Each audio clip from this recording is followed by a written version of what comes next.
where since 1896 the rugged terrain of northern France becomes a battlefield for the most prestigious one-day cycling race on the calendar, Paris-Roubaix. Brutal cobblestone roads through France's coal mining region, saturated by April's rainy season, leave riders caked with mud and grit from head to toe. Very fitting for a race that journeys through the hell of the north. The Queen of the Classics is a monumental event which all great cyclists dream of winning. Discovery Channel's George Hincapie has flirted with winning this coveted classic and finds himself in prime position again to become the first American ever to emerge triumphant in this single-day race. But Belgium's Tom Boonen is the name on everyone's lips after taking a huge win at the Tour of Flanders just a week ago. The 24-year-old attempts to become only the 5th rider to take the Flanders-Roubaix double. With the unforgiving cobblestones to cross the race to the infamous velodrome finish in Bordeaux is anyone's for the taking. Cyclism Sunday's coverage of the 103rd edition of Paris-Roubaix is next on OLN.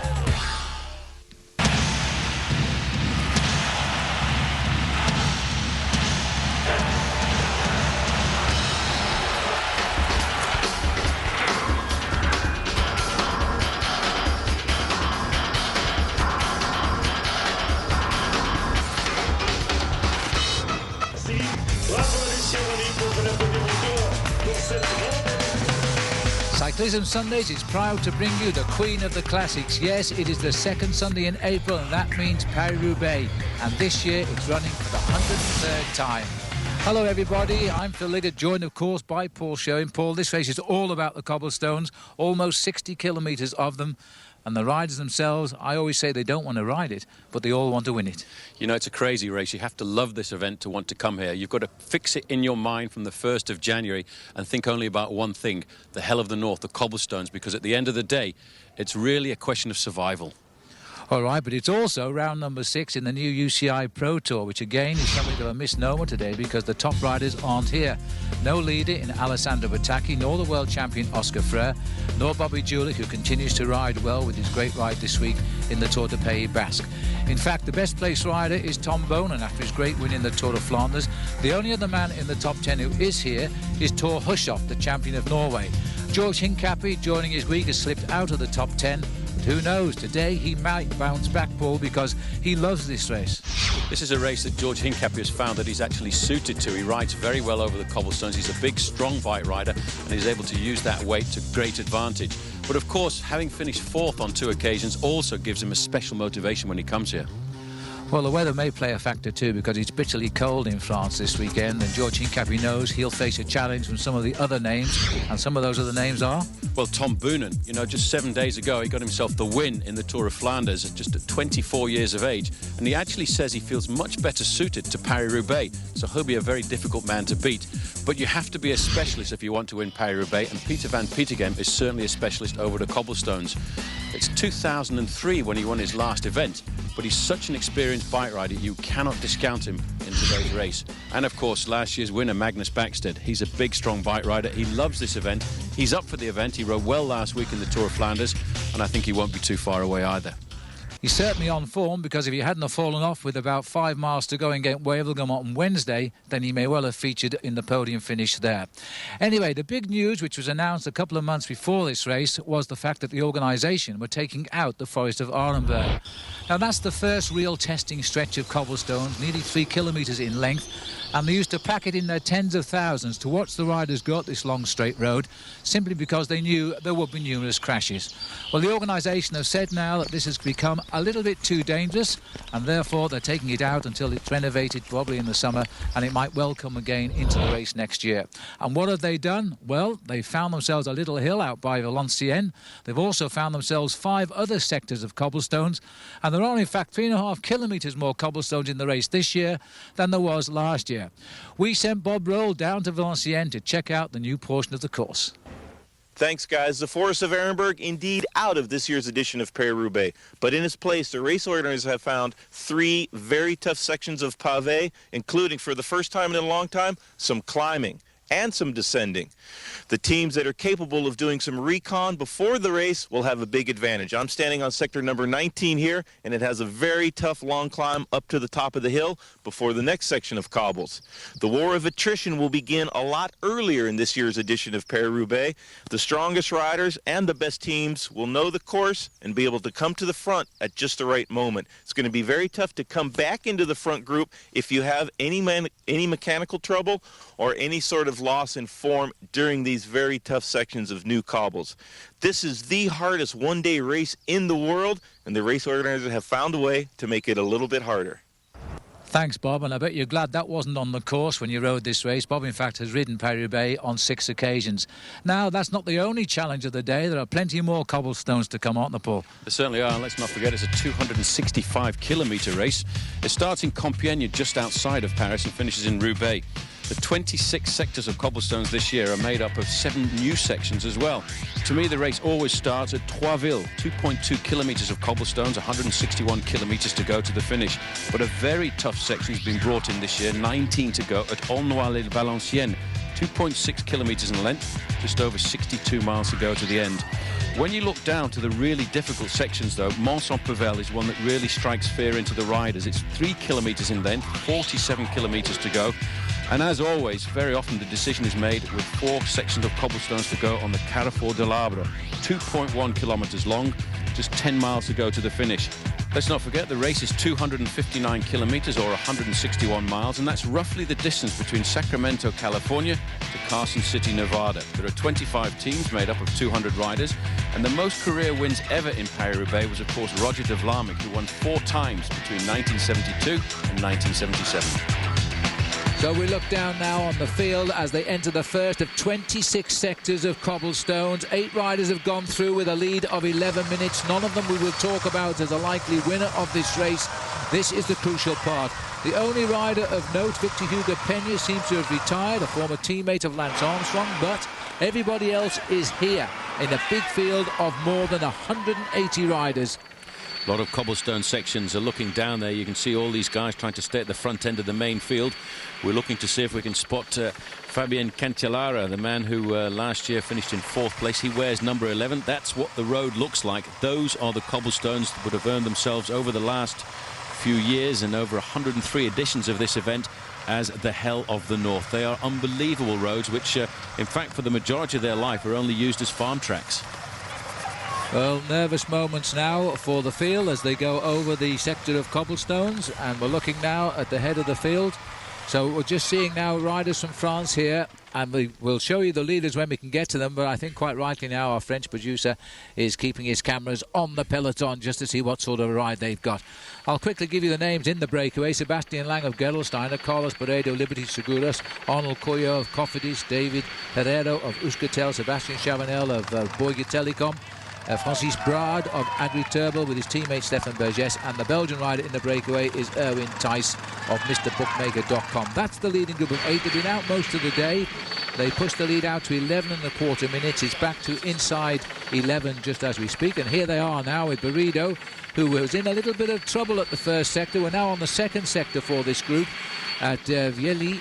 And it's an 1,800 metre section. He looks as though he might have recovered from the earlier shock, I think, Paul. He seems to be okay this time. These riders now just getting themselves into a rhythm. Oh, but there's the first crash. This is where I expected there to be a problem, which when they came over just a few moments ago, there's a little bit of wetness, a little bit of humidity on here, and somebody's gone straight into the ditch. Ouch. And this is exactly why, Phil, you have to ride in the first 14 or 15 places. This guy here at the back is certainly not going to see very much more of the race. He rides for the RIGT team. Ludovic Martin. And the trouble is, what we've had, you see, we had quite heavy rain the last couple of days, although the weather today is cold and threatening. There is rain, just a little bit of light rain at the finishing line. They're expected to ride through. The forecast is heavy rain this afternoon all over France. It hasn't come yet, but you see they've hit the mud stretch and riders started to fall off. Ironically, it's a teammate of Martin who's setting the pace now at the front. Well, this is why you really do, in these first sections of cobblestones, have to find yourself at the front of the main field. T-Mobile are doing a great job there. They've got 3 riders pretty much up to the front end. Eric Zabel is there. Stefan Weissermann is also looking pretty good. In around about 8th or 9th position, I can also see the lime green jersey of Maggie Backstead, the big Swedish rider. And I think not too far away there, Henk Vogels is riding pretty well for Australia. A little bit of dust storm blowing up as well now. Remember that out is the Forest of Arenberg, and in are some extremely cruel sections of the course, which includes drags and a small hill, something that's never been in Paris-Roubaix in all of its history since 1896. And we're waiting for that stretch of cobbles with great interest because the road is all so narrow. Telecom definitely coming here to try and put matters to rights. The boys in the mauve jerseys, perhaps in favour of Vesseman or Zabel. Well, the race is well underway now on the bumpy roads of France. After the break, we'll check in with American George Hincapie, who talks to Bob Roll about his chances here today. And we've got more to bring you. Here's a preview. Welcome back to Cyclism Sunday's coverage of the 103rd edition of Paris-Roubaix. As the riders now get ready for the next section of cobbles, let's show you what American George Hincapie told Bobby Roll yesterday. George, the form is pretty good. You were close to getting into the breakaway in Flanders. How do you feel for Roubaix, which is a very special race for you? Yeah, obviously I'm really excited to be here, and I'm feeling better every day, and I expect to be amongst the leaders tomorrow. There's a new climb out on the course. Did you guys preview that beforehand, and what do you think about it? Yeah, there's actually a lot of not a lot of new climbs, but a lot more rolling than the past years. Not doing the forest this year is probably a good thing, but the sections that they added are as hard or harder than the Arenberg, so I think it's going to be even tougher Paris-Roubaix. You've been fourth twice. You've been in the top 10 a number of times. Do you think this is finally your year to get to the top step of the podium here? That's what I'm hoping. Every day I dream about this race all winter long, and I try to work as hard as possible, so I hope that this year could be it. All right, George, good luck. Thanks. Well, George Hincapie is confident as ever. Let's hope he has a great ride. It's Sector 21. It is nearly 2 kilometres long, this.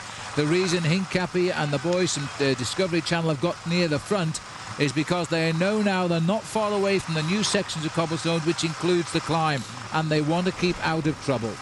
They certainly want to keep out of trouble, but Stefan Weissermann has been very much present at the front end of this peloton, but we're now getting into these sections which are new sections of cobbles. Many of the riders say they are even harder than the old Forest of Arenberg, which may well be brought back into Paris-Roubaix in the future once it's been renovated. But I've heard something like around about $500,000 is required to renovate this small 2-kilometre section of road which goes back to the Napoleonic times. Well, it's a beautiful stretch of road, and during any day except Paris-Roubaix Day, it's not open to the cars at all. It's only the public to walk in the tranquil pleasures of the forest there. Back down, they've started to calm down again. There was the big battle to get into the cobblestone section. Just see there Stefan Weissermann in the pink jersey of T-Mobile, looking nice and relaxed. He's keeping his gears fairly low down, just tickling them over the top of the cobblestones as we get a chance to look back and see just exactly what has happened. There's another crash right in the middle. These are bad cobblestones. It's a massive crash that was. Bikes shot everywhere, and there's a massive pile-up of riders here. This has disrupted the whole field at the rear, and we can't see anybody of note, but look at the riders at the back dismounting, getting round it quickly. I'm not sure that's not Roger Hammond in the white running through there. You see the dampness there. That was what caused the crash. Somebody obviously just slipped a little bit. Look at these guys doing cyclo-cross over on the right-hand side. Straight off, Tom Steele's again down and out. That's because he's riding too far to the back end of the group. Somebody's very seriously injured there, I think, just over to the right-hand side of the road. That's one of the riders from Liberty Seguros. One of the Spanish riders has gone down very hard. And Steele's obviously having a hard time with his Paris-Roubaix here this afternoon. Well, there's the problem, you see, and the rider from Liberty Seguros there looks to me as though it is Alan Davis, and that is a terrible shame, because Alan I would have put amongst guys for a hot finish here, but it looks as though Davis is the worst injured there of that big shunt from Australia. There it is again in retrospect, and it's all happened, as you say, Paul, on that little muddy corner there, and then the ricochet effect. Look at that bike in the middle of the air as it takes its while to even come down. Yeah, what happens there is once there's a crash over on one side of the road, the guys behind, then all of a sudden they panic. They hear the noise of the crash first. And Peter Van Petegem. Now, where is he? He's looking for a bike. I think this might be the end for him. He's hurt his right arm. Well, this is bad news for Belgium, bad news for Peter Van Petegem. He was one of my big favourites for the win here this afternoon. He's not panicking. He's not given up just yet. He's waiting to see if his team car is going to come. And a lot of the team managers actually over the last couple of weeks have been complaining a lot about the World Pro Tour rankings, because it's the rankings of the individual place riders that gives you your ranking in the team convoy. And a lot of these teams have got their cars a long way further back than they would have if it was the old World Cup standings. There's a lot of things to be sorted with the Pro Tour right now. There's the quick step car of Tom Bonen, but we need the Lotto car of Van Petegem. He's got a bike. He's gone on his way. So he's got to change. I think it came from neutral people in the end, but he's looking a little bit stiff and sore there, and that really is sad. A very early victim of the crashes there, and that's bad news. Bert Roesems is the Belgian rider with him just here. They're good mates. They're on opposite teams. They might try and help each other, but a lot of work required. Well, as Paris-Roubaix makes it slow but steady. So the crash to Peter Van Petegem in a massive pile-up. He wasn't the only one that's gone down. Alan Davis, right at the bottom of the pile in the blue jersey. He's from Liberty Seguros. And Tom Steele's a second fall for him to date. And so they are three big names, I think, now probably out of the hunt for this year's race. The cobbles will continue to wreak havoc in Paris-Roubaix. Stay with us until the finish. We'll be back. Objective, you know it's going to be, you're going to finish the race wrecked, but at the same time, if you're on a good day and you win it, it'll be the biggest day of your life. So we're looking now at one man who was in the breakaway, David Herrero. He's just detached on the nasty stretch of cobbles at Aulnoy over the climb. He's lost contact with his leaders. Sebastian Chavanel has just stopped from the breakaway with a broken saddle. The gap is around about 5 minutes back to the main field. In between, we expect to see Glenn Dollander. He's done a counter-attack. George Hincapie has had a flat tyre. He's come back into the group, and in that group also, and there's a rider down here, and this is a Phonak rider who's gone down, and this doesn't look too good at all. This is Martin Elmager. Hard time getting his chain back on there, the Swiss rider from Team Phonak. A lot of help coming from the spectators at the side of the road as they push him off. And he's now going to be in the chaos of the team cars. On this slightly uphill part of these cobbles, it's very difficult to actually get the bike going again, because you have to pick up speed quite quickly, and he's not too happy there. He's got a problem. He actually can't get his foot back in, and that's because he's got a pair of socks over the outside of his shoes just to try and keep his feet warm. Well, it is cold enough today. This is the rider detached from the leaders. We should have now 6 riders up front, because we've lost Sebastian Chavanel with a broken saddle. Herrero has been dropped. These are the front runners now, remember, with just on 5 minutes lead. We're at Aulnay-les-Valenciennes. It's a 2.6 kilometre stretch. It's 5 stars. The leaders are heading on towards the next sector at Famar. We've been over the hill with the leaders. We're waiting for the main field to get there. It is such a narrow road now, we've seen it. There is going to be a little bit of chaos, to say the least, and the riders know it, because virtually all of them rode it in the week. Well, if you have a mechanical problem in this section here, I think you could be damned to be out of the race completely, because there are 3 sections very close together. Lang, Barredo, Coyot, Bra and Berges are still in the leading group there, as well as Erwin Thijs has still managed to stay in contact with this small group now, which has been reduced to 6 riders. But there's a lot of cobblestones here with not very much tarmac in between them. The very moment when you get off of the climb of the very tough 2.6 kilometer section of cobbles, you only have a few moments of respite before you're back onto this section of cobbles. That's where the leaders in the bike race find themselves. This is also quite long, 1.2 Ks, very rough, very slick cobbles. They're starting to dry out a little bit as the day goes on, and we haven't had some of the intermittent showers that we've seen. Now we can look back down into the infield coming across this tough section, and you'll see all kinds of chaos now start to break loose as all of the leaders and the big team men try to get to the front. And look at the job being done by the Lotto squad. George Hincapie there right where he needs to be, right behind Eric Zabel and Stefan Westman from T-Mobile. He has done well, George Hincapie. He's come back to this group from a flat tyre. He's got a lot of teammates still in this group. The big face of Bortolami looking out at the camera there, trying to see where this road is taking him. This is a big battle now. 6 riders left at the front, a couple in between, 5 minutes the gap, and they're closing it down. And they're just over 100 kilometres now from the finish. Lotto are riding now because Van Petegem has got back after an incredible chase to bridge a minute and a half from his accident back into the bunch, and now they're free to ride again for their captain. That's what this bike race is all about, having the courage to have bad luck, to pull yourself back into the race, never to give up, never to surrender, always to think about the fact that the race could slow down a fraction in front and you could pull yourself back into the fold, and that's exactly what Peter van Petegem has done. And also George Hincapie, who had himself that little mechanical incident, a quick change. Maybe he was even passed a wheel across by one of his teammates, because I have a feeling I haven't noticed Michael Barry in this group anymore, and he may have made the big sacrifice of passing a wheel over to Hincapie. Anything is possible in Paris-Roubaix. This is the 8th sections of cobbles of the day now, section 19 of 26. There's still an awful lot of hard rocks ahead of these riders, but this was always noted as one of the crucial parts of the course. The strong men need to get here now and show they can ride this race from the front, and Hincapie has recovered from his bad luck and he's got himself to the front.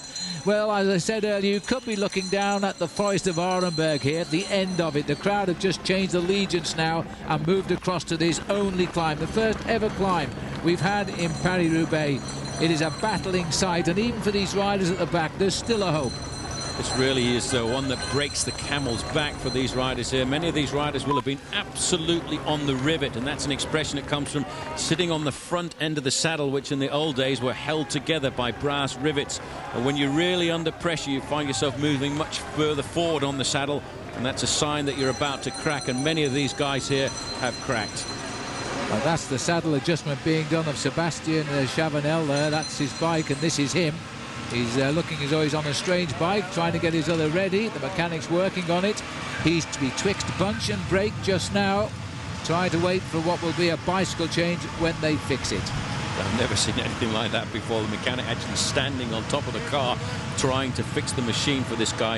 I think he's probably having a problem riding on the neutral service bike, and very often these teams actually have different kinds of pedal sponsors and different kinds of shoe sponsors, so it may well be that his shoes didn't actually clip right into the wheels, into the pedals of the neutral service bike that was handed up to him, which is why this mechanic here is doing some pretty crazy stuff, Bob. Standing on the top of the car trying to change the saddle that was broken for that man Chavanel right there. He's on a strange bike, probably a lot different equipment than what he's used to, and it makes an incredibly difficult race just that much harder, almost impossible to do. Actually, if you look at his pedals there, he's got the very old-fashioned pedals, which are actually fastened on with straps. Yep. You don't use those very often. Only the neutral service cars do that for the situation when a rider might not have the right cleats to actually clip onto the neutral service bike. Time now for a quick break, but when we come back, Chris Carmichael has tips on endurance training. This is the abandon here of Peter van Petegem. I think he's going to pull off, and I think sad day for Belgium as he takes an exit off to the right-hand side. So Peter van Petegem abandons the race. He raced back up to the leaders and he couldn't hold his position. We think he's got a damaged right arm, possibly an elbow. He'll be off to hospital as soon as the race finishes. He's on the right, going with him on the left, the champion of Belgium. 2 crashes too far. And just look at the chaos here. Now there's the car for him. Time to leave the course, but it's absolute traffic block here. But he's turned off the road here. That's his dad just over there on the left-hand side, so he must have known. There you can see once he's actually getting off the bike, you get an indication of just how badly hurt this man was. He fought well to get himself back into the main field, but I think now he'll have to move away from here and come back and fight another day. Well, these boys, you have to say, have put up a great race today. They're not panicking at all. They're hanging on to 5 minutes plus of the lead, as it has been for a long way. But now, here comes the main field. They've now established themselves on the next sector of cobblestones. This is sector number 15, and 12 still to ride. Havluy, 2.4 kilometres. All of the main field here, except the 6 riders at the front. Sebastian Chavanel, who had a saddle problem at the front, has awaited the peloton. He's back in this group. He's changed his bike. But these boys now again being driven on by the T-Mobile riders, and in particular this one man, Marcus Burkhout, who really is turning out to be a strong boy. George Hincapie is in here, as is Roger Hammond, and as of course is Tom Bonan. There's still a lot of riders think they can win this now. It's far from over for any of them. as a big peloton, one of the biggest I can recall, actually getting together at this stage of a Paris-Roubaix. And somebody's gone off into the field there, one of the Bianchi riders, and in fact that looks as though it's Mauro Girosa of Italy, a leaky gas rider. It is. So he's had a crash. There's a Mr. Tony Bookmaker Cruz. down. Is it Tony Cruz? Tony Cruz has gone down pretty hard as well there, and he was at the front end of the main field. That is sad. We didn't see that happen. It's happened right at the back of that big field as they go on this stretch. Well, Tony Cruz has been riding superbly, Bob. That's a big loss to George. That's a terrible bad luck. That shows you just how tricky this race is. 1 minute you're at the front doing the teamwork for your captain. The next minute you're on the ground. And very tough luck for Tony Cruz. He's going to have to fight hard to get back in the front of the bike race. Getting help from a spectator from the side of the road. It's amazing when a rider has an accident or an incident out on the road like this. The spectators will help absolutely everybody. The front end of the race is still at 82 kilometers to go, and Tony Cruz has in fact got a mechanical there. He's waiting for the team car to come up alongside him, whereas in the main field the pressure is still very much on. Okay, well, we'll take a break. We'll keep it here. We've got plenty of more action to come on some of France's most famous roads.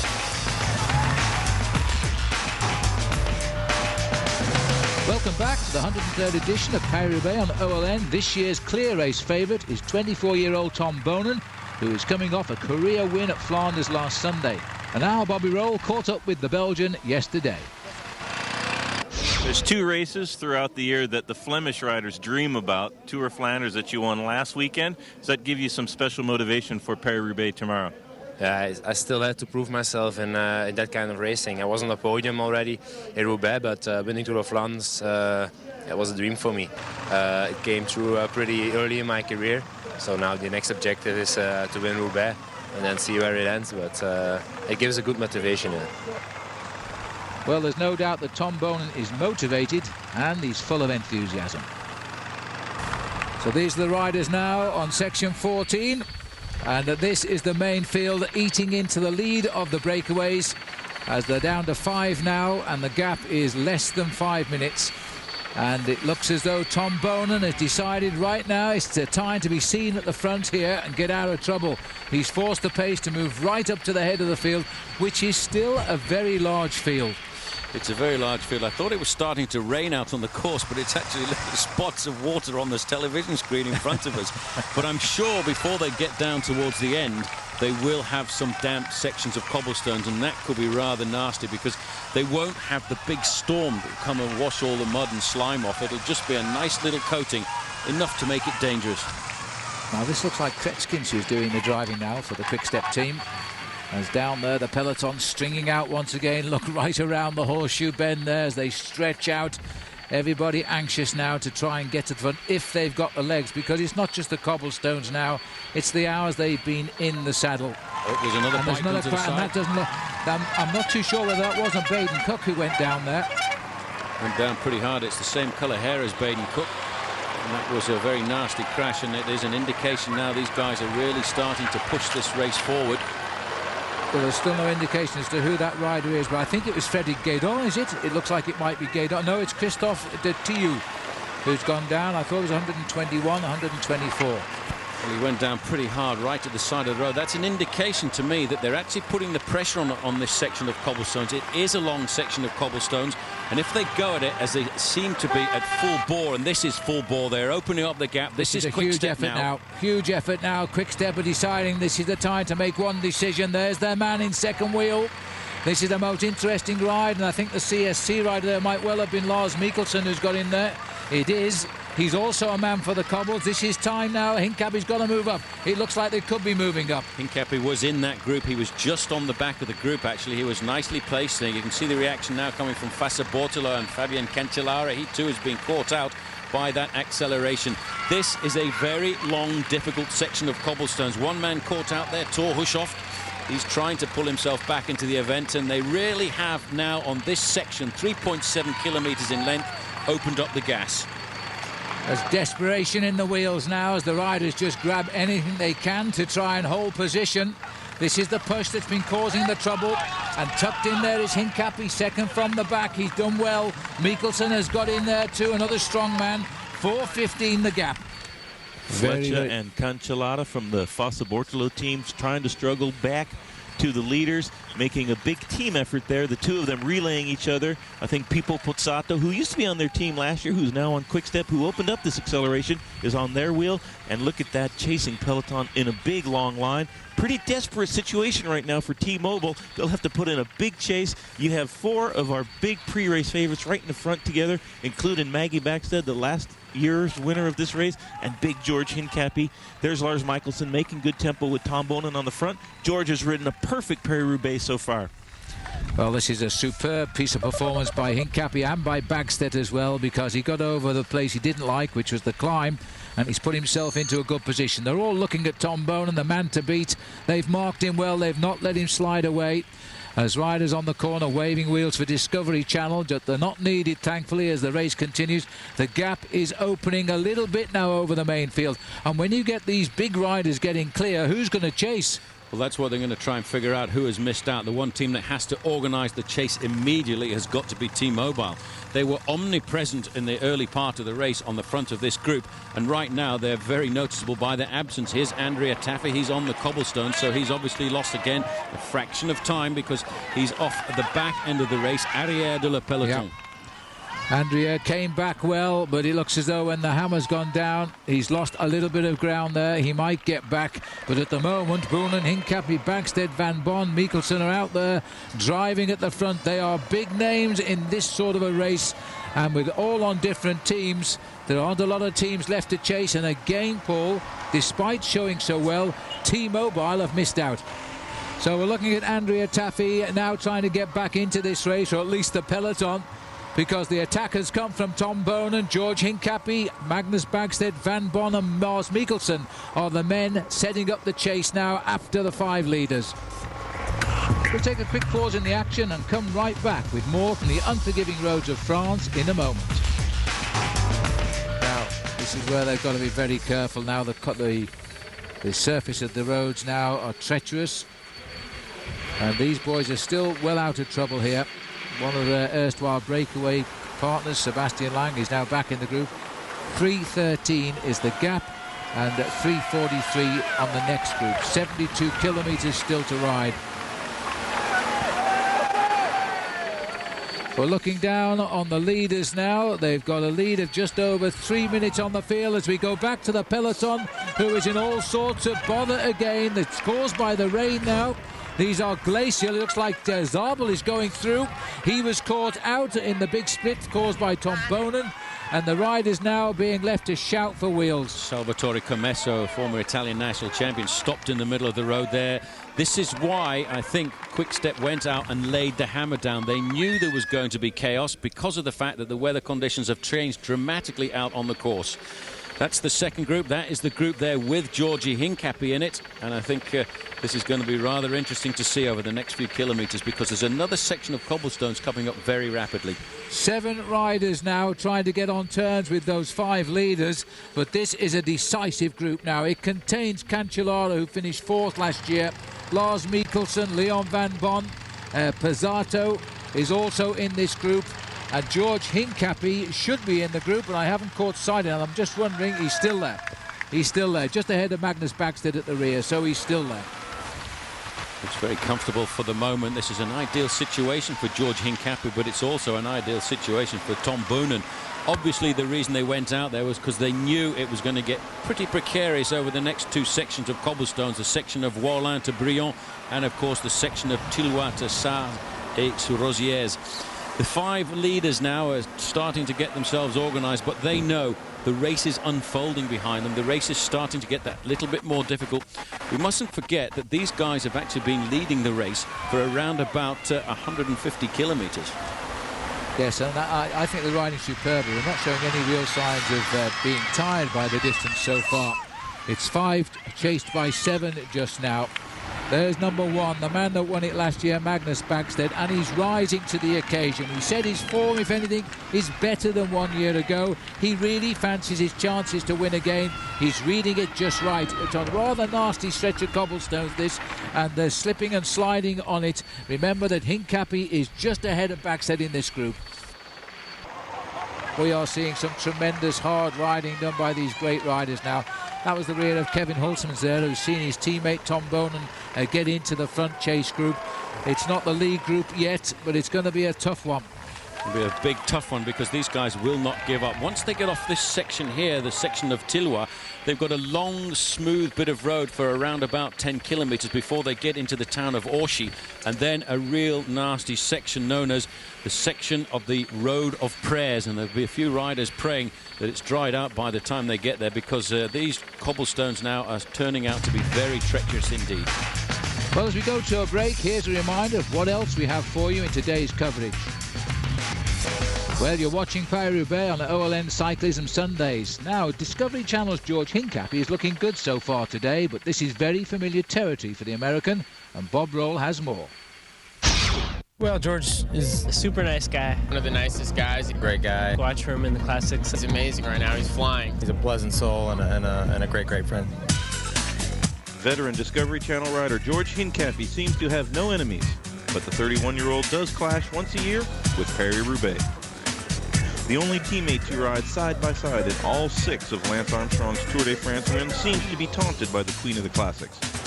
This is George Hincapie stopping at the side of the road, pushed on by the spectators. But Phil, once you lose your momentum, it's very difficult to get it going again. The Hell of the North may have the upper hand for now, but for Lance's trusty lieutenant, this race is his Tour de France, and he desperately yearns to emerge triumphant. His first foray into Paris-Roubaix came 10 years ago, when he rode to a 21st place in 1995 for Team Motorola. After that, his results diminished, and in 1998, he gave new meaning to nice guys finish last. In this case, it was dead last, coming in 66th place. But a determined Hincapie returned in 99, and he finished just off the podium in 4th place. Since then, he has been consistently in the top 10. I ride better in the real horrible conditions. This year, with the advent of the new Pro Tour, Discovery Team recruited a number of Classics riders to increase their chances. But if George wants to be first across the line in the most famous velodrome this sport has to offer, he'll have to dig deep within. For as nice as King George is, Paris-Roubaix is a friend to no one. It's going to be hectic. Well, there's no doubt that George needs those animal instincts if he wants to win again today. Looking down on the cobblestones now as the champions of past Paris-Roubaix are coming up now to catch the heroes of this year's Paris-Roubaix. The 5 men who survived the breakaway all day, about to be caught by 6 chasers. We will have 11 leaders, while Stefan Westerman, Kevin Holtzman, Leon Van Bon are also likely to bridge the gap. And then I think everybody else is out of this year's race. I tell you what, we'll have 11 leaders, but I'm not sure how long we'll have 11 leaders, because almost as soon as they make the junction, they go into the cobblestones of the Mont Saint-Pével. And I think 1 or 2 of these riders from the leading group of 5, Bob, are going to be put under a spot of pressure. It would be very tough, very tall order to stay in the lead group once they get caught. And I would be very surprised if any of the guys from the race-long breakaway will be able to do that over the next couple of sections of cobbles, but you never know. One rider might be incredibly strong that we don't know about in the front group, and could perhaps make the stay in there. And Barredo, it looks like, is being dropped there across this very tough section. And right there, Cancellara on the front, George Hincapie on his wheel, on his shoulder, Magnus Backstedt, and Lars Michelsen just tacked onto the back of what will be the second group on the road, but only for a few more moments. Well, what an amazing race this is going to be now. George Hincapie has put himself in a position here from which he could become the first American to win Paris-Roubaix. Magnus Backstedt was the first Swede to win it last year, could go back-to-back, and that would be another first, of course, for Sweden. Here's the coming together now of the 6 champions, catching up with the men who have tried to run away with this race. 5 of them ridden brilliantly today. We're now going to have 11 leaders, and I think it might swell to possibly 14. Well, I tell you what, they're about 4 or 5 kilometres away from the section known as Mont Saint-Pével, and that's a 3-kilometre section. It really is an unbelievably bad section of cobblestones, and they're about to make the junction. The 5 leaders are just there because it looks as if Barredo actually managed to just get back onto that leading group of 4. It really is an amazing chase that these men have done, and if we could look back, it'd be interesting to see whether Westerman is actually managing to nail these men back. Well, I might take my hats off to this breakaway because these boys are making a meal of catching them. They just will not give up. They are riding superbly at the front. This is Brad, Burgess, Tice, Beredo and Coyo. And here come the riders with the big reputations and the high bank balances now to try and take over the race. They're going to try and take over the race, but it's amazing to see that the big names have come out to play so far from the finish, because even once we leave this section of cobblestones, there's still 30 miles to go to the finish, Bob, and anything can still happen with so many cobblestones left. We'll see if there's going to be some counterattacks to come after this juncture is made. I think prudence would say that the breakaway would still just continue to cooperate with each other. Backstead, Fletcher, Cancellara, Hincapie, and of course Tom Boonen. And you can see Barredo in a little bit of trouble there, having a hard time staying on the wheel. But the breakaway, I'm surprised to see them still making the same tempo as the riders that came across with them. It must have been a huge effort to separate themselves from the field. And this is going to be a great bike race now. All of our big heads of state are at the front, except for maybe Andrea Taffi, one of the pre-race favorites, and Stefan Westman, and of course Peter van Peterhem, who went out at about the halfway point of the race after a very, very tough crash. Maggie Backstead riding over to the right-hand side. Hincapie just picking his way through. This is a precarious moment, actually, as they catch their leading group, because as they try and ride by, the leading group will look over their shoulders and maybe move left and right and cause a dangerous movement in the main peloton as these riders form. But very shortly, I would say, Phil, they were about to disform once they get to Mont-Saint-Pével, which is around about 4 kilometres from here. Well, Beredo looks as though he may have slipped off the back of this, and it's now we have 11 riders in the lead, and Roubaix is only about 30 miles away. Can American George Hincapie pull out an historic win today? Keep it here and find out soon. This is the big drive now, Pavé Sector 10, Mont-Saint-Pével. There you see the 5 stars. It's a bad one. Already there's a split in this group. 11 men have come onto this sector with a 35-second lead over Van Bon, Stefan Westerman and Kevin Holtzmans. Holtzmans along for the ride, won't endanger Tom Bonen. Now, is this going to be the big push? The man who always surprises me is Juan Antonio Fletcher. He's about the only Spanish rider we've ever seen able to master these cobblestones. He's looking very comfortable, rides well in these conditions in the north of France and in Belgium, and he, I think today, is actually sacrificing himself for Fabien Cancellara, because he's doing the majority of the pacemaking on the front. It's around about 33 seconds back to the 3-man chase group, but they are getting rid of the early morning breakaway. One by one, those men are being dropped off. I just saw Erwin Tice disappearing, and I think by the edge of this section of cobblestones, as we go under the shadow of the American flag there, we will have only 6 men left. Well, it's not just the cobblestones, of course. Their legs must be almost non-existent now. The pain after so many hours in the lead. We're running into the last 45 kilometres, some 27 miles to go to the finish, and they must be just about done for now. The strong men have joined the head of the race, and they're going to make it hurt for the rest of the way. Look at the strength of those flags there as the riders turn into a blockhead wind here. That's going to make it even harder. Beredo has gone off the back there as well. He's been off and on for a while now as the pace now. This is Fletcher again, second in Ghent-Wevelgem. He won a stage of the Tour de France back in 2003. He was 13th in Paris-Roubaix last year. He stands a great chance of improving on that at least this time around. Watch out for Lars Mikkelsen, because this is a man we didn't really expect to be here at this stage of the race. We didn't, but he is a man who's experienced in these races in this part of the world, and he's a man who at the end of the day can also turn out a very interesting sprint. I have a feeling in the back of my mind, Bob, this is not going to be a sprint victory today. I have a feeling somebody is going to take the bull by the horns and go out there and try and win this race alone. Team orders coming from Fossa Bortolo for Fletcher to go to the front and make the tempo. He is not saving anything for the finale of the bike race. That will be up to Cancellara as we look a little bit further down the course to 2 of our earlier breakaways now being dropped.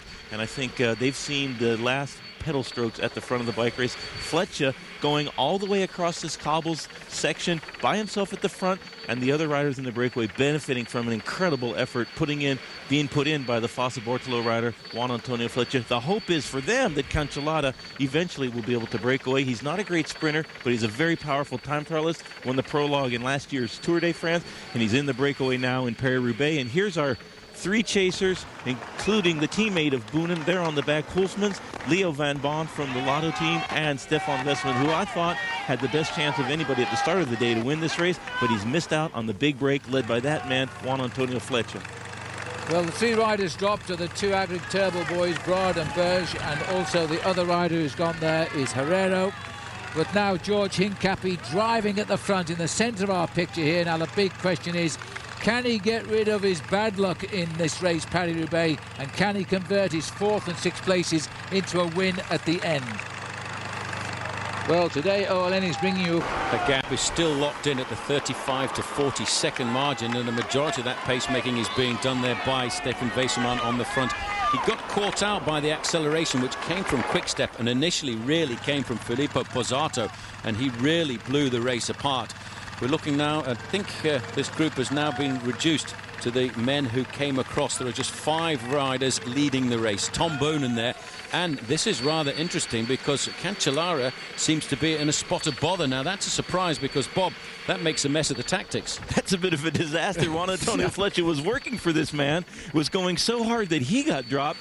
So you'll have to wonder what Cancellara is thinking in that. It's just an absolute disaster for Fausto Bortolo. Fletcher now is going to have to turn off the gas, get on the wheels, on hope that his teammate can come back into the front.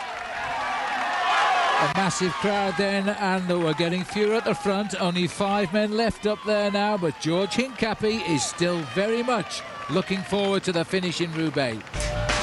On to the next section of cobbles now. This is pavé number 6, 4 stars at Siswang, Bourgel, 1,400 metres.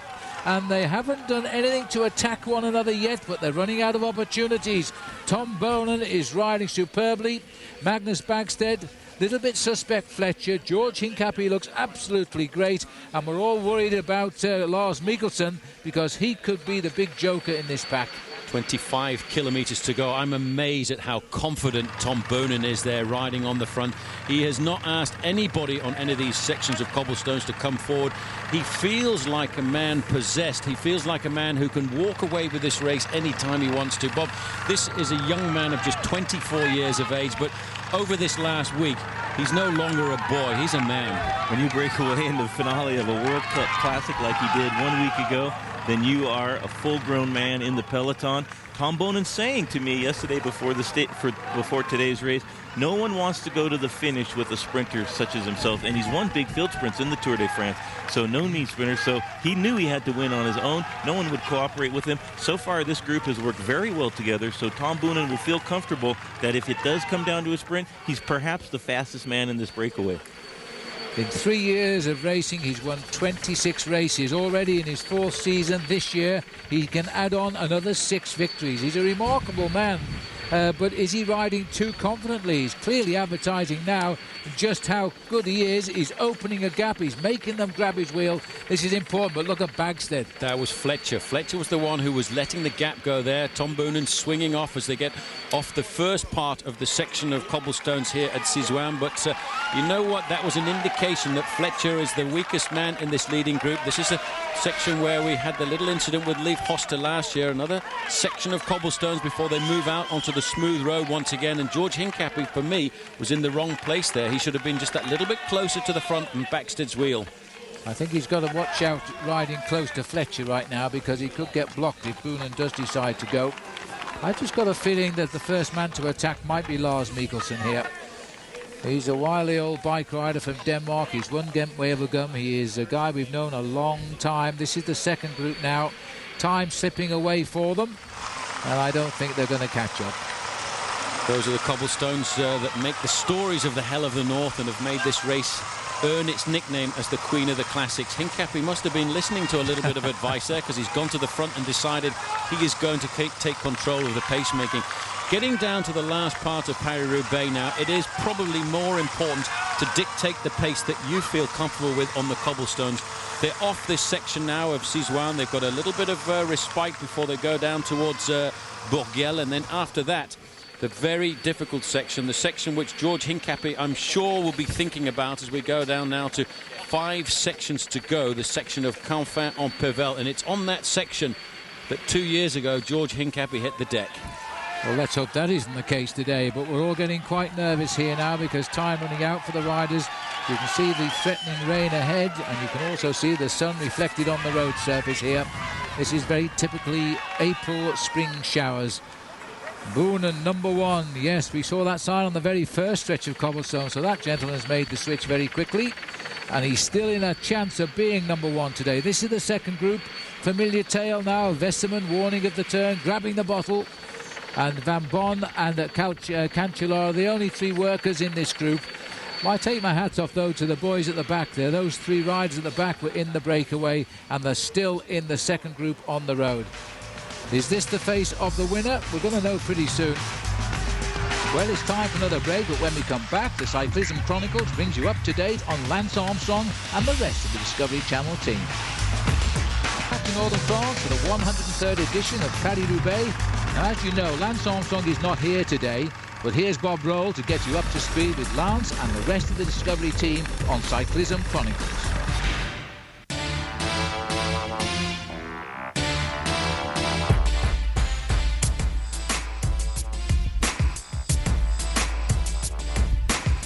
Last Sunday in Belgium, Lance Armstrong rode at the Tour of Flanders in support of George Hincapie, but it was also a showcase of the Texans' form. Well, I think he showed today that he's improved a lot, that he's in pretty good shape, that Lance has shown that he's on track, he's motivated, he wants to race, he likes to race. I have to say that's the good thing of today. After Flanders, Lance Armstrong headed home to the United States, but the rest of the team stayed in Belgium for the one-day classic Ghent-Wevelgem. Things didn't go according to plan, as bad luck plagued the day. In the end, only Antonio Cruz managed to make it to the finish line. Yeah, I was really nervous, and I mean, there, you could hear motorcycles crashing, guys every 10 minutes going down, you know, and you need a lot of luck here, especially as a team. It was hard right from the start, after the feed zone. Pretty hard section. George, someone, I think, went in his wheel. I broke my wheel. We were going 40 miles an hour, and by the time I got my another wheel, I was in the 4th group, so there's really no sense in continuing like that. Fortunately, I think Roger crashed today. Also, some bad luck. It's broken here. It's from Roger Hammer.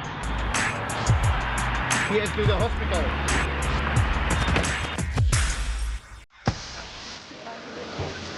The next day, Lance Armstrong was back in the news, making an appearance in Central Park to endorse New York City's 2012 Olympic bid. I think I created a bit of a stir here in the city. Now, I want to be clear that I think all the other cities are deserving bids, but none of them deserve it like New York City. Again, I have to apologize a little for the confusion. And I do think that Paris is a great city, but this is the city for the 2012 games. Of course, where Lance goes, so does the question on everyone's mind these days. Will this year's Tour de France be his last? That's a possibility, but I'm still thinking about that. Well, as usual, Lance being secretive about his future plans, but OLN will do its best to give you the answers, and with Lance Armstrong making it public that he has a big announcement to make, many are speculating, you know, that he might give us a little insight to what's new on his agenda. If you want to be the first to find out, tune in to OLN on Monday, April 18th at 2:30 p.m. Eastern, after the Boston Marathon, for OLN's live coverage of Lance Armstrong's press conference coming to you from Georgia.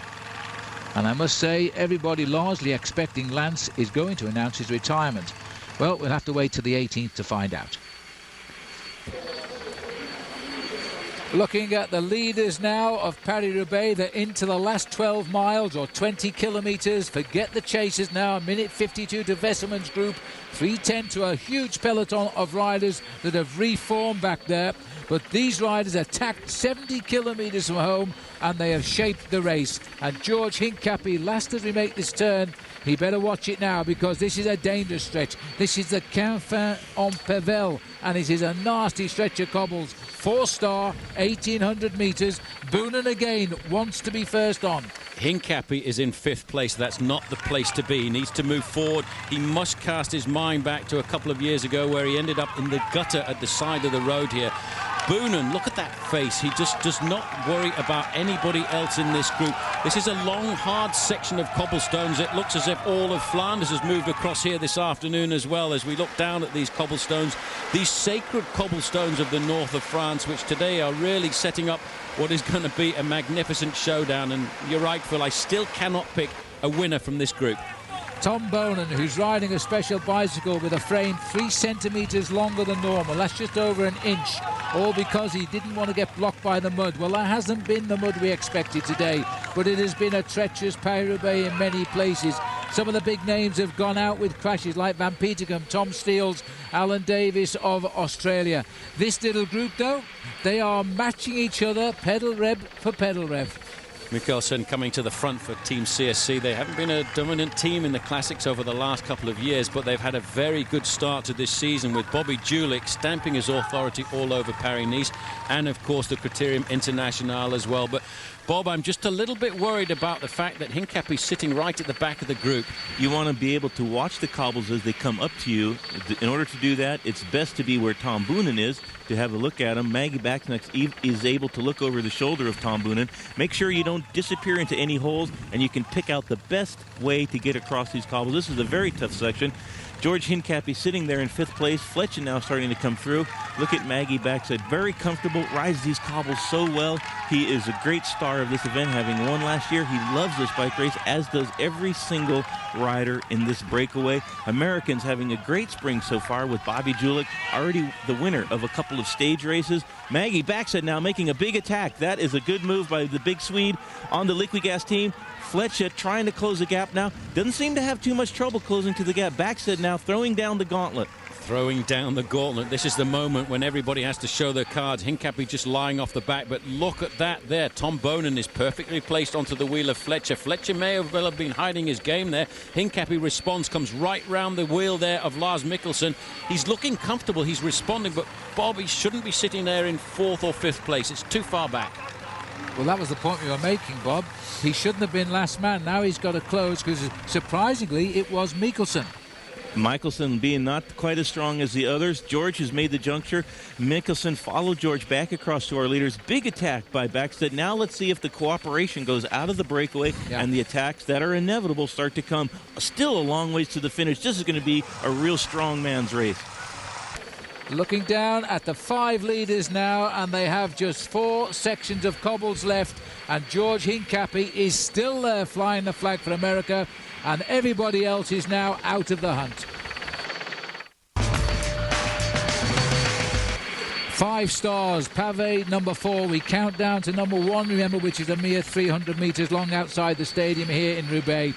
Hincapie taking second wheel here of Fletcher. Watch out for Bonen. I just don't know whether he's got it or not right now, because look at that gap he's opening as Fletcher, the man we thought didn't have it, Bob, now seems to be turning the screw. Well, he definitely put the hammer down a few sections ago. He has a free run to look at to where he wants to ride. George following him so well there. Fletcher looking quite strong. Baxted having a little bit of trouble, having put in the first attack just a little bit ago to stay on the wheel of Tom Boonen. This is a great group of riders, all of them very deserving. It's kind of too bad that only one man can win this bike race. Psychologically a big blow there, I would say, for Maggie Baxter, because, you know, he thought he was going to ride away with this race when he attacked on the previous section of cobblestones, and now he's taking up position number 5. Hincapie is actually moving into a very nice position here, because very shortly this road will turn to the left and it will kick up, and it looks as if Baxter is really suffering there. Even Bonen over to the left. Bonen's in trouble there. He's trying to find a little bit of a road. This is a huge turn by Fletcher on the front here. Well, this is how he got rid of his own teammate about an hour ago when Cancellara was dispatched off the back. Now he's found his legs again, Juan Antonio Fletcher, showing us that Spanish riders can adapt to the tough northern Belgium, northern France races here at this time of the year. And Bagstead, I think, is in trouble. He might just hang on. It's a tough crosswind, but the crowd protecting them. Well, you can see the Scottish flag up to the side there alongside the Belgian flag as we come very much closer to the Pavé de l'Arbre. This is a long section of cobblestones. It starts with the Pavé Beur. There's a bit of a gap there between Backstedt and Boonen, and in fact Mikkelsen has pulled off. Boom, and he goes out the back. Mikkelsen's in big trouble. I think the legs just exploded together at 15 kilometres to go, and Backstedt needs to grit his teeth now because that gap is opening. Disturbed by the rhythm. I'm not sure whether Lars has a problem. I don't think so. I think he's just cracked big time, and now we're down to 3.5. 3.5. It really is amazing. 41, Lars Mikkelsen has gone off the back, and when you go on the cobblestones, you go just like that, as if somebody's turned off the lights. We're moving forward here. Here is the shape of Magnus Backstedt. Has he got another rider in front of him? I think not. We're down to 3 men because Backstedt is going to have to find something very special if he wants to win Paris-Roubaix for a second year in succession. He won't give up without a fight. He just wants to get off these cobblestones now, which are long, indeed nearly 2 kilometres. Watch out for Boonen, who moves to the front. This is the big push now. They've got to take his wheel. Now, has Fletcher got any legs left? This could become one-on-one. Hincapie Boonen now. Well, don't discount Juan Antonio Fletcher because he is still very much there and present. And in fact, Hincapie now has found himself on the wheel of Tom Boonen. That's a good response there, but sandwiched just in the middle.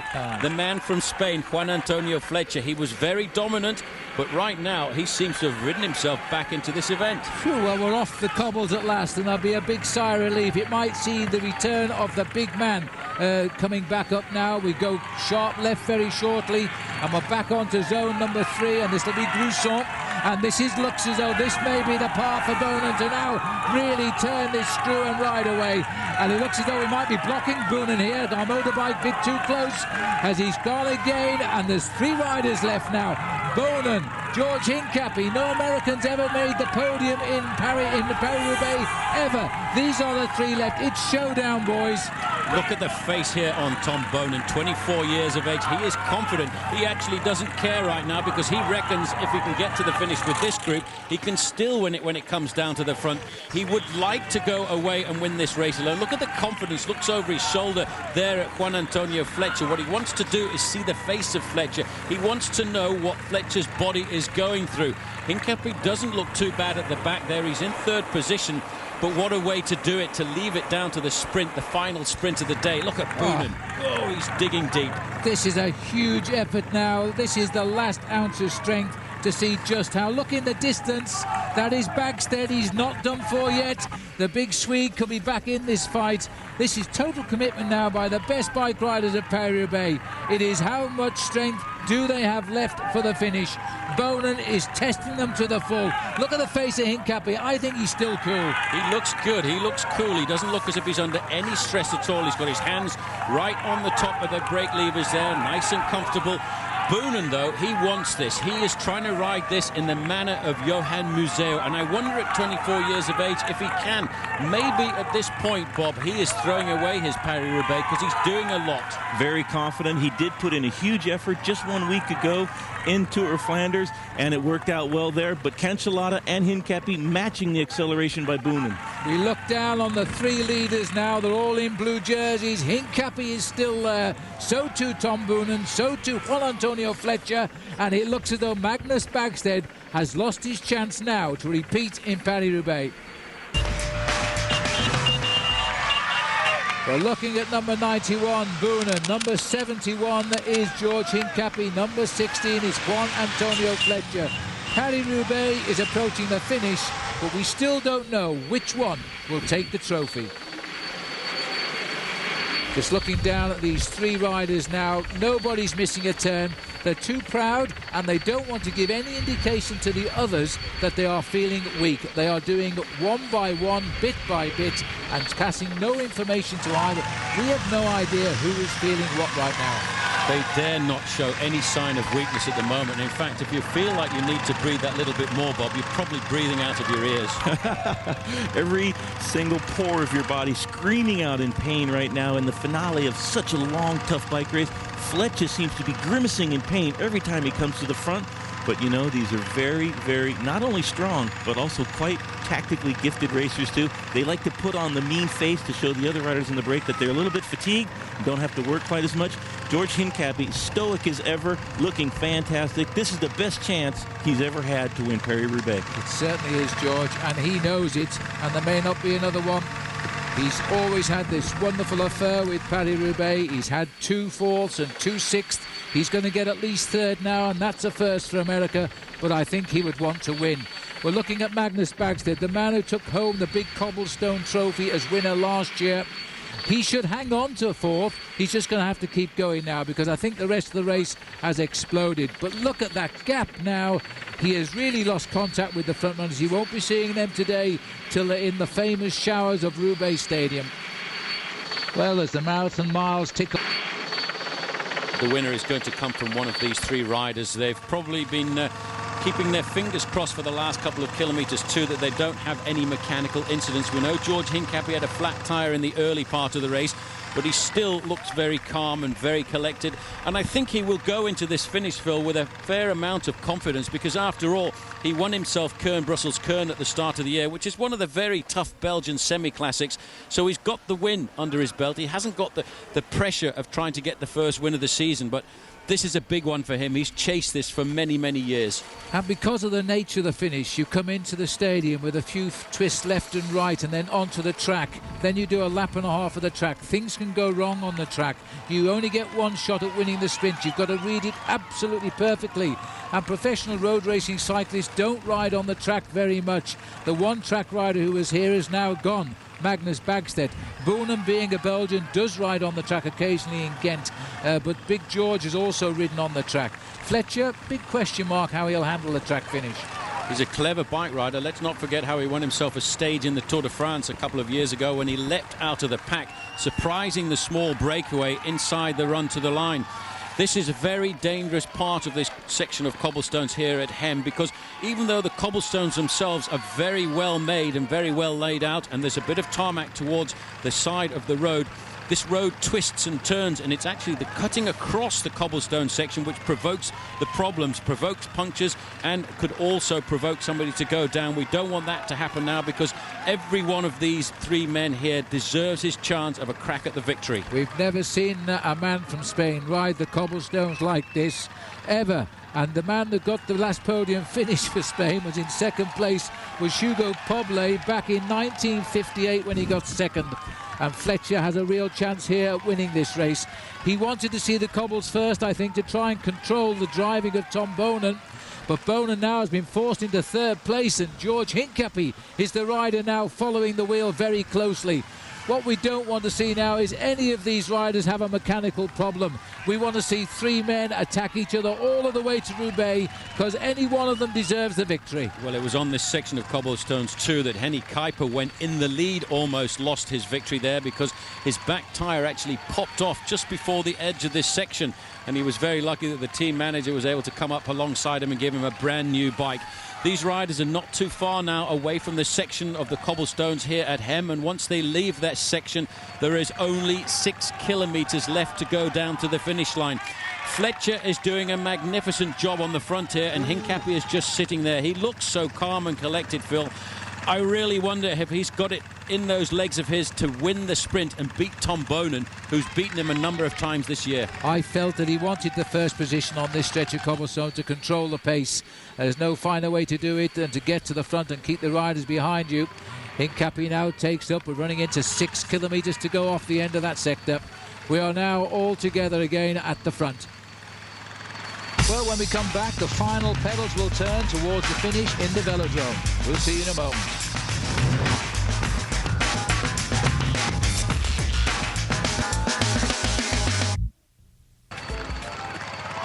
This has been a great race amongst these boys. The big favourites taking the race under control as far out as 70 kilometres from the finish, and they've held off everybody. We're getting towards the outskirts of Roubaix now, and it'll be the run down towards the stadium. One little stretch of cobblestones to come, and I don't think any of these 3 riders had it in the legs to attack each other. It's going to be very difficult. They're all, I think, rarely fluid and lucid at the moment. They're waiting for somebody to make the move. Hincapie taking up third place there. I think Hincapie has got it in his legs to respond to any move here this afternoon. Look at that, right straight to the wheel of Tom Boonen. He's nervous, he's concentrated, he's waiting for something to happen. I think he feels confident that he can take this race out in the sprint. I think you're right. Boonen must be beginning to worry a little bit now about the proximity of these two riders. He wasn't happy in Ghent in the Tour de Flanders. That's why he broke away to win alone. He hasn't been able to do that this time. He's keeping a particular eye, I think, on George Hincapie. But Fletcher, you know, well, I don't know. Well, I don't know either. I tell you what, though, Hincapie looks good. Hincapie will not let anything move away from him here this afternoon. He's got that very good, supple style of his. He's accelerating. He's actually losing a slightly smaller gear than anybody else, and that's an indication that he's still fresh. He's still got the ability to turn out a good sprint. It's difficult to read the style of Tom Boonen in the first place there, because Boonen rocks his body about. That's, I think, because he's a lot younger than the other riders. They're looking now at George Hincapie as he drives the three-man breakaway over the last couple of kilometres of Paris-Roubaix, and they're all anxious to prove they have still got something in the legs. This is now Juan Antonio Fletcher. Now comes Tom Boonen. I don't know which one to pick. You can't pick any one of these men. It's going to go down to the sprint there, over the top of that false flat on the outskirts of the town of Hem, and not too far away from the town sign that indicates they are into Roubaix. They are around about 2.5 kilometres from the finish, and around about 1.5 kilometres from the final section of cobblestones, albeit a section of cobblestones just 300 metres long and fairly ceremonial. Only Fletcher has not won a race this season, and he came close on Wednesday in Ghent-Wevelgem when he was second, caught that 250 metres from the finish. There's the stadium. That's for once we are bound now.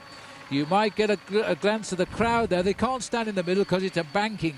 They've got all built around the sides of this stadium. It's a very old stadium. It's now a protected building, in fact, so they can't make any amendment to it. And these are the three riders racing towards the end of another Paris-Roubaix on that stadium. 2.1 kilometres, 300 metres of Hell of the North left. Then they'll swing onto the track with an enormous roar from the crowd. They'll go over the finishing line and then one more lap of the track. And that is going to be a very difficult sprint to judge from these three. It's going to be very difficult. I don't know about you, but I'm actually starting to get just a little bit nervous. The old goosebumps are coming up to the back of the neck, wondering which one of these men is going to win one of the great classics of the year, the Paris-Roubaix, the queen of the classics, the most difficult of all the races. 259 kilometres, and it's all now down to the last 1.5. Hincapie taking up third position there. He wants to get the wheel of Tom Boonen. He needs to judge his sprint, I think, on that of Tom Boonen, because Fletcher is not really one of the fastest sprinters, but he may well take a little bit of action from the rivalry between Hincapie and Boonen, who used to be teammates. Well, gosh, what do I know? But I just feel Fletcher will try to go here in the last kilometre on his own.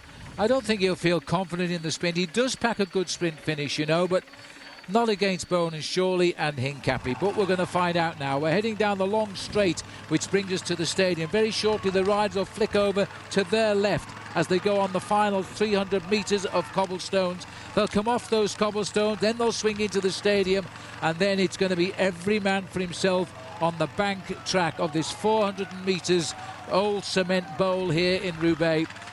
There's the flick. That's the last 300 metres of cobblestones, and they're still together. They're still together. Fletcher in first place, Hincapie in third place, keeping a very close eye on the man in front of him. And looks as though George has moved up to wants to see the stadium first, perhaps. I wouldn't want to be first on the track. This could well slow right down now as the dogfight starts. Under the kilometre to go. That takes us into the stadium now. This is the swing off the cobbles are all behind now. Now it's heading up towards the track. Wait till you hear the crowd cheer. Now comes the tactics that we know more of a track cyclist. Looking over to see where the rivals are. Oh, I thought for a moment Fletcher was going to go, but no. George doesn't want this position, Paul. He doesn't want to be first. I would say he really needs to be on the wheel of Tom Boonen, because Boonen is the man who must lead out this sprint. They're about to make that sweep, and there they are just on the far side. They're making the sweep into the stadium. Three men together. George Hincapie of the United States, Tom Boonen of Belgium, and Juan Antonio Fletcher of Spain in third spot. Now it's track tactics now. Hincapie's got to have the courage to ride right up against those balustrades there. Force the the attack through on the inside. Right, he's got Fletcher through now. He takes the wheel. This is the bell. Bonan, advantage Bonan at the moment. As the crowd now almost stunned here into silence to watch how this enrolls. Now Fletcher gets the bell on the front. Top 3 riders. Hincapie there just checking his gears. He's looking down to make sure he's got the right gear in. Bonan is in the best move. Hincapie looking down to see who's going to move first. They're still hugging the barriers. They're on the far side. They're around about 400 meters to go. Still nobody has moved. Hincapie is going to have to lead this one out. He's going to have Tom Bonan right on his wheel. Now the track goes flat here. Then he's going to go up the banking. And once they got that banking, Bonan, I think, will dive for the inside. Now he's getting his speed up. Now he's gone for the inside, but Hincapie's left in late. He's going to have to see if he can get over the top of Tom Bonan. I don't think he can. Can he come off the bend? Where is that final kick from Hincapie? It's not going to happen.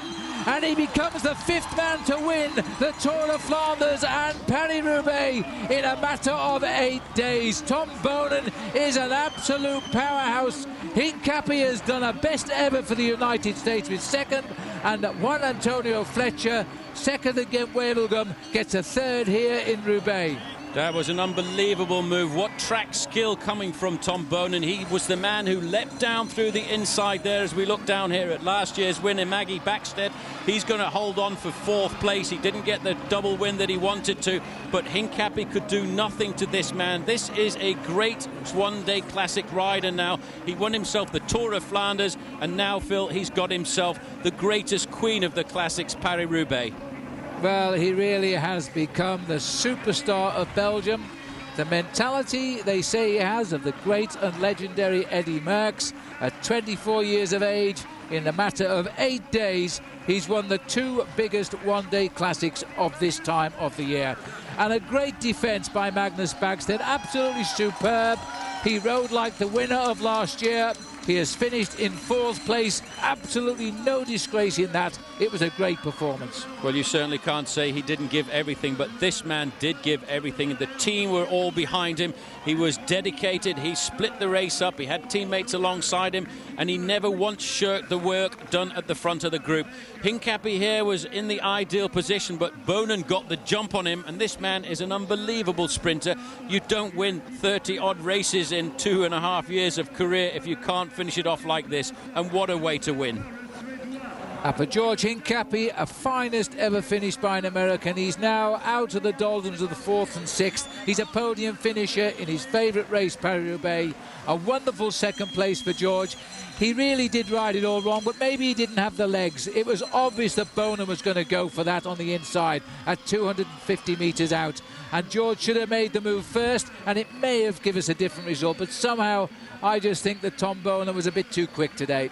Well, Bonan there, if you look at the way he went to the line, he was opening up the gap all of the time. So confident. Ever since he got into that early breakaway, Phil, with around about 65 kilometres to go, I don't think he thought anybody was going to beat him in that group. Well, he rode superbly. This is Lars Mikkelsen. He will finish in 5th place as they continue. Look at the time, 6.5 hours coming up now. This has been a good result for Lars Mikkelsen too. Always hanging on. He was in the breakaway, and he'll get 5th.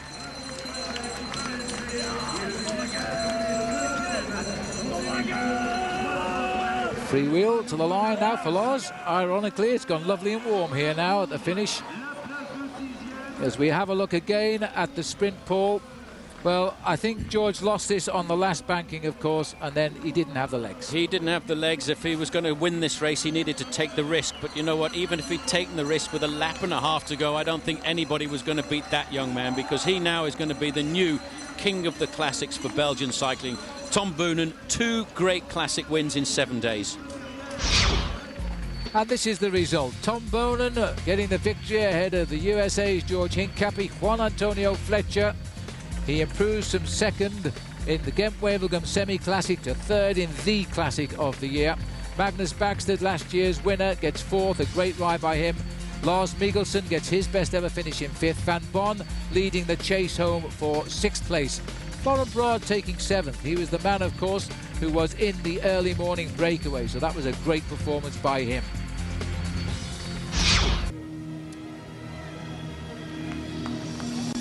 Well, just look at that. That's Johan Museo, the mentor of Tom Bonan, congratulating him. He always said he was going to be a winner of this race, and it's come very early in his career. And here is Tom Bonan now saluting the crowd, just 24 years of age, a magical 8 days, and he's won the Tour de Flanders and now Paris-Roubaix. And it's always the heaviest trophy, if not the biggest, in the world of cycling. He is a big popular figure already in Belgium, but after these 8 days, he is an absolute superstar. 4,500 emails the Monday after he won the Tour de Flanders. What's the takings on how many he'll get tomorrow? This is Tom Bonan, how he did it out on the course. He tried to win on his own. He gave some nasty turns of speed out there, but in the end there was 2 riders he couldn't shake, George Hincapie and Juan Antonio Fletcher, and they chased him all of the way home, but he still had the legs and the mentality to win the day. 2 big race victories, one last Sunday, one this Sunday. George Hincapie joins him. Ex-teammates remember when George was finishing 4th, Bonan was finishing 3rd. Now he's still ahead of George Hincapie, but they're 1st and 2nd. George Hincapie with his new addition to the family there with him as well. And that was a great result for George. He's always produced a result in Paris-Roubaix, and 2nd is the best ever finish by an American cyclist. 3 top riders at the end of the Queen of the Classics edition number 103. And so the win by Tom Bonan in the Pro Tour, 50 points for the win. He now comes into 1st place over Alessandro Petacchi. He goes down to 2nd. George Hincapie with his 2nd place. He now moves in back into the top 10. He ties with Bobby Julich and holds 4th with 75 points. Well, I think we can go down to the track centre now, and I think Bobby Roll has found George Hincapie. The team did a great job early on. The breakaway went from a long ways out, and you had a couple of quick-step riders to begin with, a couple of Fossa guys, but a great job. Oh yeah, no, it was the team was good today.